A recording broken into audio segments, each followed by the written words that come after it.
After serving the Chicagoland area since 1967, Bobak Sausage Company, Chicago's infamous sausageologist, is closing their retail store.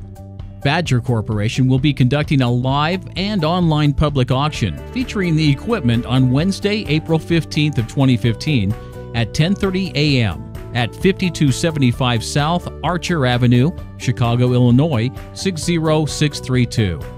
We have a spectacular line of equipment available, including some specialty items. Here's a sneak peek: deli cases, forklifts, Hobart meat saw, Hobart mixer grinder, Mitsubishi Fuso truck, stainless steel smokehouses, Risco stuffer, plus much, much more. Badger Corporation is proud the Bobak family has chosen us to conduct the auction of their equipment, and we look forward to seeing you April 15th. Inspection starts at 9 a.m., so come early and preview the items before the live event begins. And remember, peace, love, and sausage.